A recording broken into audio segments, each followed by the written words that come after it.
Appreciate it.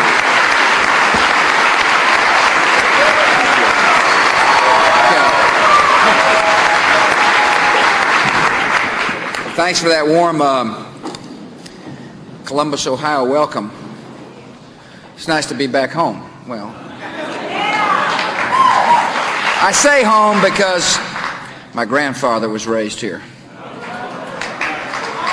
Prescott S. Bush, raised right here in Columbus, Ohio. And it's, I want to thank you all for coming.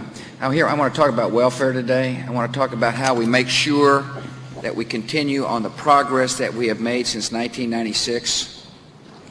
Millions of Americans no longer are dependent upon government. And that's incredibly positive. Not only for America, but more importantly for each individual. It brings dignity to someone's life when they're on their own and successful. The Congress is going to take up a reauthorization, they call it, in Washington speak, of this legislation. And I've got an idea how best to make it work, continue the reforms and how to make it work better for Americans. We're really here to talk about the dignity and worth of each individual American. And joining me today is a man who understands that, is my Secretary of Health and Human Services, Tommy Thompson. Tommy was the governor of Wisconsin, who in 1996 helped lead the nation in getting a welfare reform bill that helped people, but also showed what is possible when you trust local officials, when you give them the flexibility necessary to design a program to meet the needs of the citizens of a community or a state. Tommy did a fabulous job as the governor of Wisconsin in helping people, and he's doing a great job as the Secretary of Health and Human Services.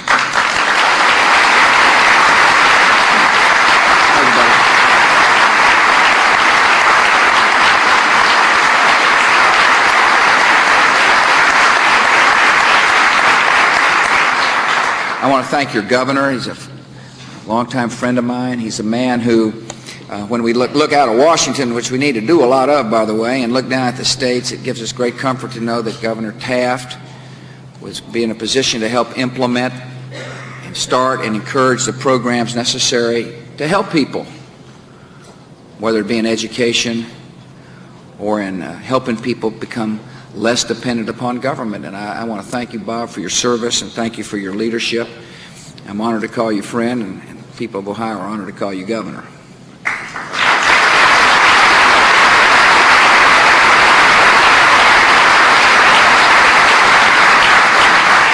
I want to thank my friend, former governor, a man with whom Tommy and I served as governors, who is now the the state of Ohio, George Voinovich. George is traveling with us today. I'm honored that you're here, George.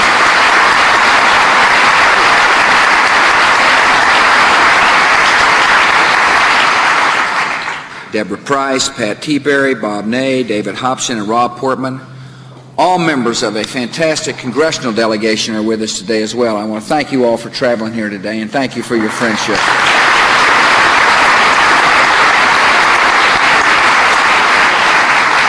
I want to thank Michael Coleman, the mayor of Columbus, for joining us today. Mr. Mayor, thank you for being here. Appreciate you coming.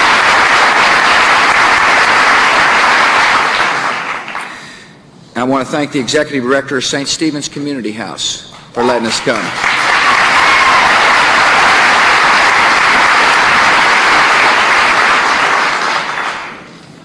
Today, when I landed at the airport, I was greeted by a fellow named Gabe Wilson, who is a high school senior here. He's a fellow that takes time out of his day to help educate younger kids about the dangers of drug use.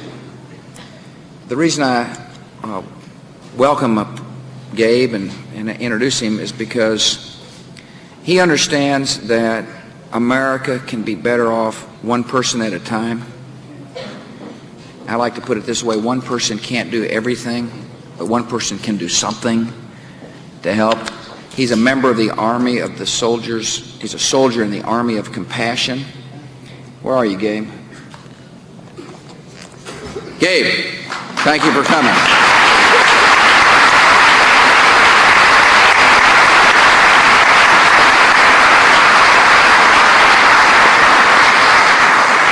we got big challenges ahead of our nation. Obviously, one of the great challenges is to make sure that we protect our homeland,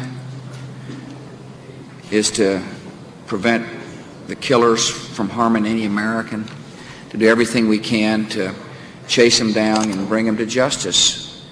That's a key priority, obviously, for me and my administration. It's a key priority to make the world peaceful, to seek the peace. Probably going to have to be a little tough to get there. Have to defend our values, stand up for what we believe, not let people harm us. But we seek the peace. We seek the peace. We work to make the world more secure. But as we do so, we need to work hard to make the world better, too. A better place. Best place to start is here at home. The best place to start is to make sure every child gets educated in America. I mean, every child.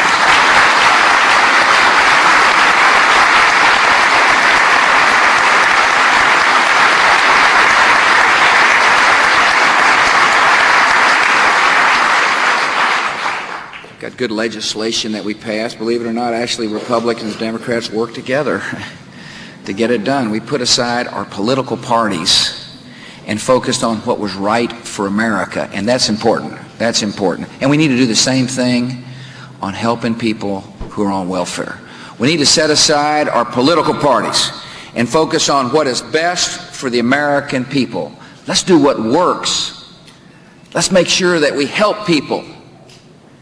So today I do want to talk about welfare reform. We come to St. Stephen's Community House because it is a living example of flexibility in the welfare law, what it means.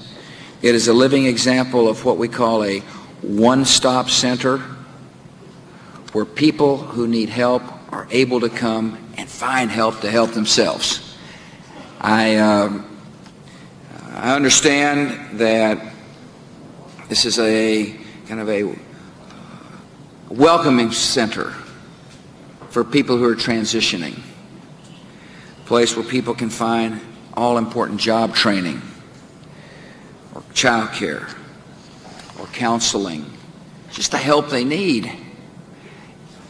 I am impressed by the programs that are here in the building, and equally impressed by the fact that the county has taken a strong and active role. The United Way has taken an active role.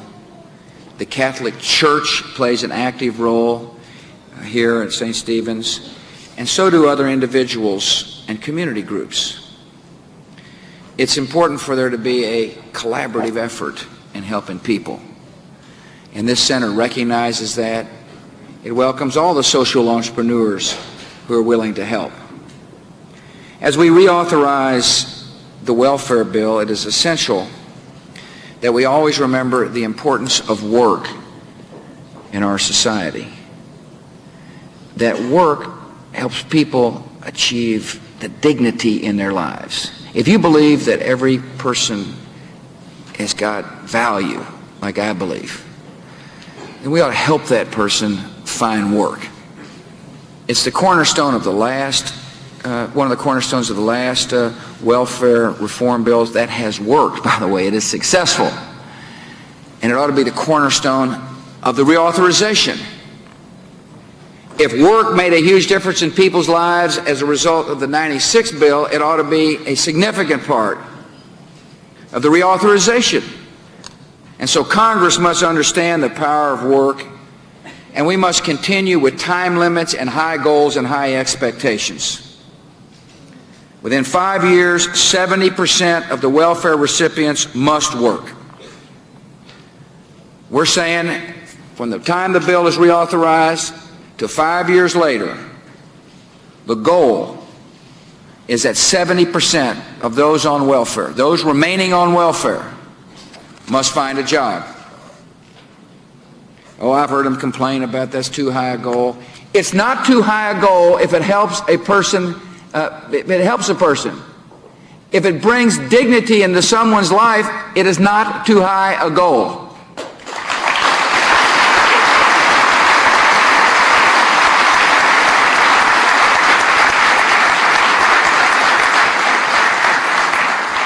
And we're going to help. That's what St. Stephen's is here for. That's why we got to have flexibility. We want to help people find the work. Right, Danetta? Yeah, I need to let Danetta get up here and talk. She knows what she's talking about. She said to us in a meeting we had before, she said the most important thing in the success of the 96 bill was there to be time limits on people being able to stay on welfare. That there be a time certain so that people get moving. I not only believe there ought to be time limits, I believe there ought to be strict goals too. High expectations. The higher the expectations, the more likely it is people are going to succeed. As part of the 40-hour work week requirement, of course, we recognize that people need education and vocational help. And so part of meeting the work requirement is to allow for 2 days each week for vocational training and educational training. So as part of the vision is to say, you'll get work, but we want to help you get work. And we recognize the importance of job training and vocational training to help people find the skills necessary to find jobs that actually exist, like they do right here at St. Stephen's. Now, one of the keys to make sure that if we set high goals and high standards and high expectations, we got to recognize that it's important to give flexibility to states and local authorities to achieve those goals. In order to achieve the expectations, you got to trust local people. If you don't trust local people, it means everybody in Washington's making the decision. It's not going to work with everybody in Washington making the decision. There needs to be flexibility. I was struck today on our discussions about the fact that a lot of folks from Somalia have come to Columbus. There she is, who came from Somalia, who came, barely speak English, she got help. Needed job skills, she got help. She now owns her own business in America because the program had flexibility to meet her particular needs, and we need to have flexibility. We call it the ticket to independence, that gives states the freedom to innovate and to create programs that meet local needs. Oh, some in Washington don't like that because they want to control everything out of Washington. But if you're interested in helping people, we've got to empower people at the local level to help people in need.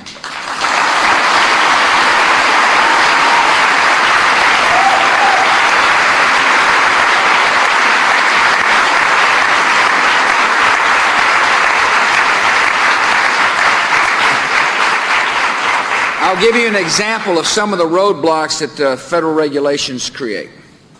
All the rules, all the fine print, Mr. Mayor, all the thick layers of booklets.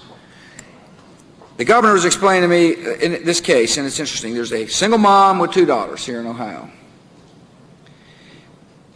One of the daughters is disabled and the other daughter is working, she's 17 years old to help the family. She's working part-time. Because she was 17 years old, her income didn't count in the formula to decide whether or not the family was eligible for food stamps. Guess what happened on her 18th birthday? All of a sudden her income, because of a rule or regulation, starts to count. Even though the income level of the family didn't increase, they lost their food stamps. Now, that's not what a compassionate America is all about. When people need help, we need to help them. Now, it's conservative to trust local people, but it's compassionate to provide flexibility so that rules and regulations don't prevent people from getting the help we want them to get. What ought to happen is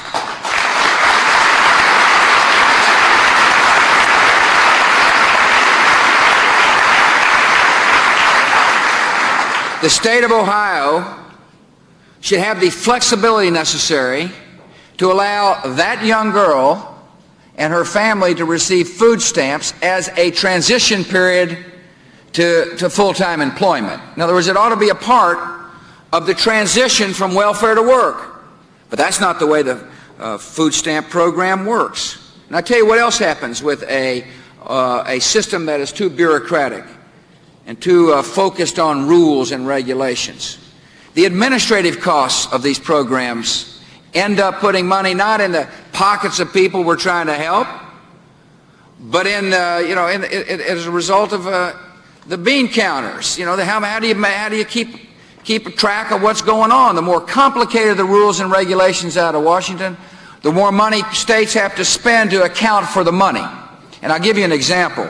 On the food stamp program here, the state of Ohio spent $192 million administering the program. The program provides $573 million of benefits.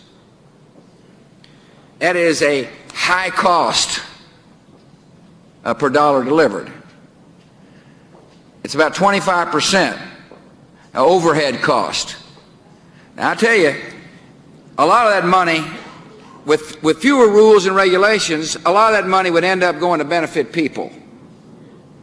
And that's important for the American people to understand. The more regulations there are out of Washington, the more complex the Washington, D.C. Regulations are, the more likely it is money is not going to end up helping people. And therefore, for the good of the people we're trying to help, flexibility out of Washington, no strings attached type legislation not only will help people, it'll be more efficient with our taxpayers' money. After all, if you look at the success of the TANF program, the Temporary Assistance to Needy Family program, the overhead costs in those programs as a result of the flexibility at the local level is only 10%. It's only 10%. I hope Congress understands that granting states flexibility not only will help people we're trying to help, but will make it easier to spend our dollars in a more efficient way.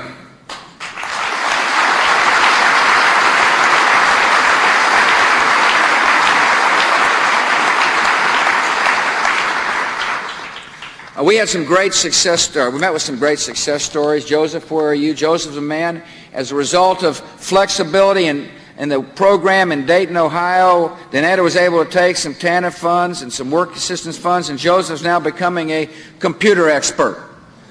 Yeah, he's going to end up.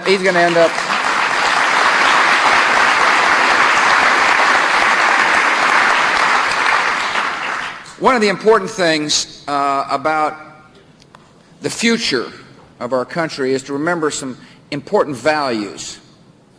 One of the most important values in America is our family values, the importance of family in our country.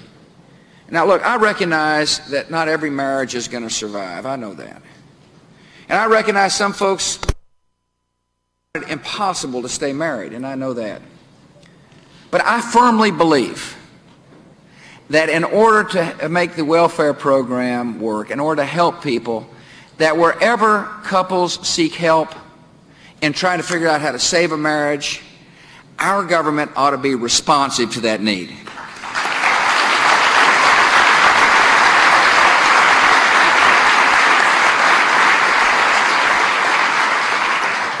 The statistics show that when moms and dads raise a child, when moms and dads stay together, that child is much more likely to succeed. It's never to diminish the fact. Listen, being a single mom raising a child is the toughest job in America. I know that. But wherever possible, we ought to promote and encourage programs that help save marriage, foster family, encourage families. That ought to be a focus of the welfare reform. We've got money in the budget to do just that. Today, we met with Melvin and Rhonda Tuggle. Where are the Tuggles? There they are. Thank you all for coming. These are folks that had children. They had income, but it was certainly not enough to meet the needs of their 3 children. Economic struggles put a huge strain on their marriage. They split apart. Thankfully, in the city of Cincinnati, Rhonda sought help, sought a job training program to help her out. But one of the interesting things that she found in the program, the willingness of the folks there to help work to save her marriage. In other words, in a compartmentalized world, no one ever would have thought to have somebody trying to help find a job, but these good people did. They understood the importance of family, the importance of encouraging moms and dads to stay together. As a result of a social entrepreneur working hard to help save a soul, the Tuggles not only have helped improve themselves by better job training and better jobs, but they receive the counseling necessary to encourage them to stay married. They have another child. They're together. Their 4 children now have a much better future as a result of the decision they made. We must have the courage in America to promote and encourage stable families for the good of our children.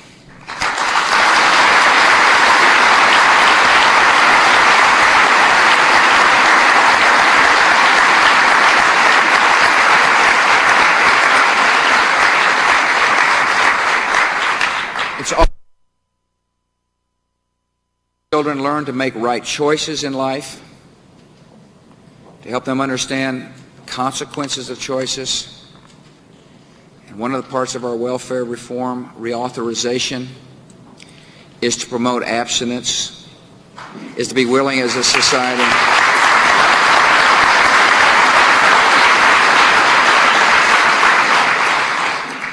I've heard all the reasons why we shouldn't. Let me give you a reason why we should. It works every time.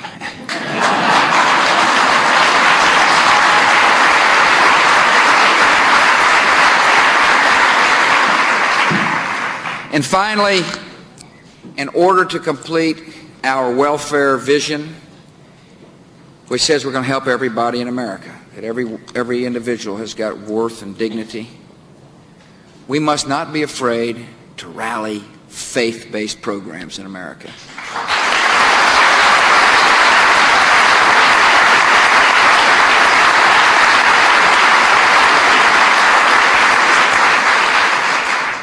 There's legislation in Washington that will encourage charitable giving, allow non-itemizers to deduct their charitable gifts, which the experts tell me will increase charitable giving immeasurably in America, and that's good. That's important.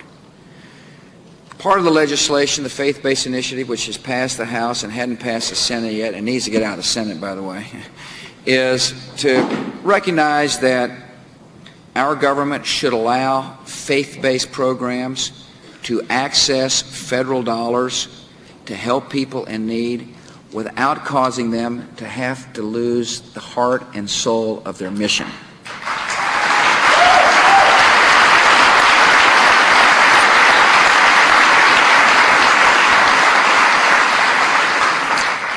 Government's got to recognize that love and compassion are oftentimes the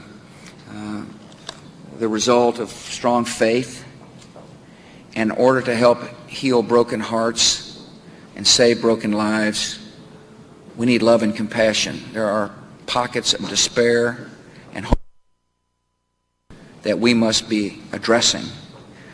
Money helps, obviously, but it cannot put faith in people's lives, or hope, passion, and decency.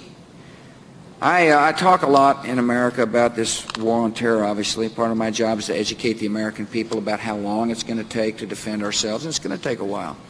But I also tell people, and I truly believe this, that out of the evil done to America can come incredible good. Part of the good is going to be peace. Part of the good is going to be a more compassionate America. My call to the good folks of Columbus, Ohio, is to become involved in helping a neighbor in need. If you really want to join the war against terror, do some good. People say, how can I fight the war against terror? And the answer is, love your neighbor just like you'd like to be loved yourself.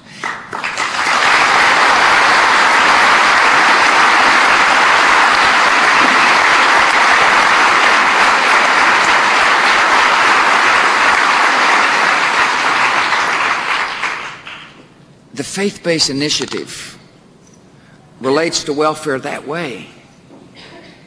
Loving a neighbor just like you'd like to be loved yourself is the natural extension of welfare reform. The best way to save some folks from drug and alcohol abuse is to recognize faith can change hearts and therefore change lives.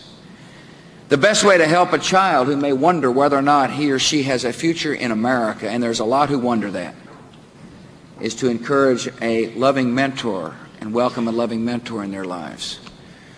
The best way to encourage the homeless to recognize that there's somebody cares is for a church or a synagogue or a mosque to rally a program to help the homeless. No, this is a great country because we're full of great people.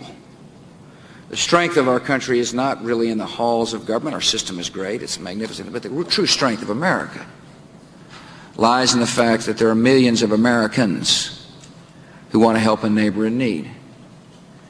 The role of the government is to recognize that power and that goodness of the American people and structure our welfare laws that welcome and encourage and foster the greatness of the country. Every American has got dignity. Every American has got value. And we want to make sure our laws welcome that, understand that. This is a welcoming country. And when we get the welfare reauthorization bill right, it's going to be even more welcoming. Listen, thank you for letting me come and talk to you all. You live in the greatest country in the face of the earth. May God bless you all.